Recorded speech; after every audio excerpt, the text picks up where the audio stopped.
I'm Lynsi Eastburn.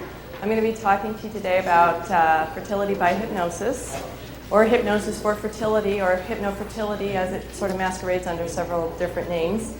And Art's out here for me, Art Leidecker, passing out some handouts for you, but there's two pages to them. So I know he was trying to sneak and give you some and see if you were on your toes and see if you had both. So you just get on him and make sure you got both sides of that. So basically what I'm going to talk about today is what is fertility hypnosis. And that may sound like an obvious or a no-brainer, but actually there's a lot to it, and it's really a fascinating subject.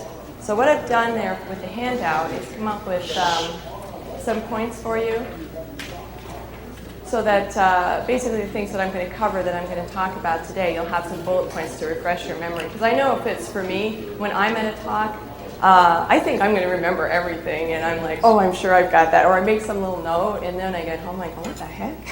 What is this about? Okay. So ideally, if you want, you can scribble right on those, and also have some reference material there for you that you can look up at your leisure a little bit later on. So basically, I am the creator of hypnofertility, and I've been working with Hypnosis for Fertility for a number of years. And it's not like it's something that has never been done before. It's not like no one has ever thought to hypnotize somebody for the purposes of fertility. However, it kind of had sort of just, slid under people's radar or under people's awareness for a long, long time. We've been very, very familiar with hypnosis in terms of birthing, childbirth, hypnobirthing, and also for smoking and weight loss and stress and some of those things that we just typically associate hypnosis with. And as you've been wandering around this convention the last few days, I'm sure you know what some of those things are. Fertility, however, is one that people didn't really seem to pay a lot of attention to, but it's really coming to the forefront now because we're actually having an epidemic of infertility.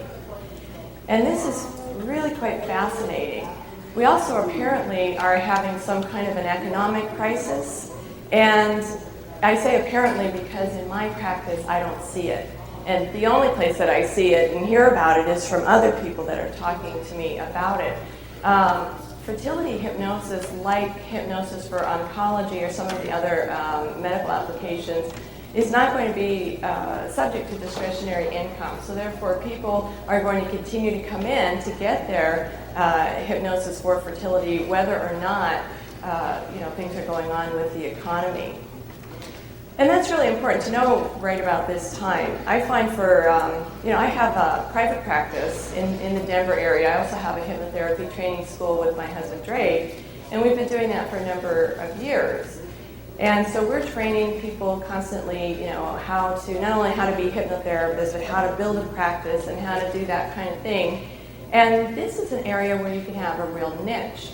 And one of the benefits I've heard from people who've taken the training, the fertility hypnosis training, is getting clients right away. And oftentimes I'll have somebody show up for a weekend class I'm going to teach with somebody on the books for Monday, and which is always exciting. And one of the things with this type of thing is, as hypnotherapists, we should be able to work with virtually anything that walks in the door. Okay, we should be able to at least have some kind of technique we can use, some kind of application that's going to help people that are undergoing any situation. But what happened with the fertility hypnosis for me was it evolved into a specialty. And it started out with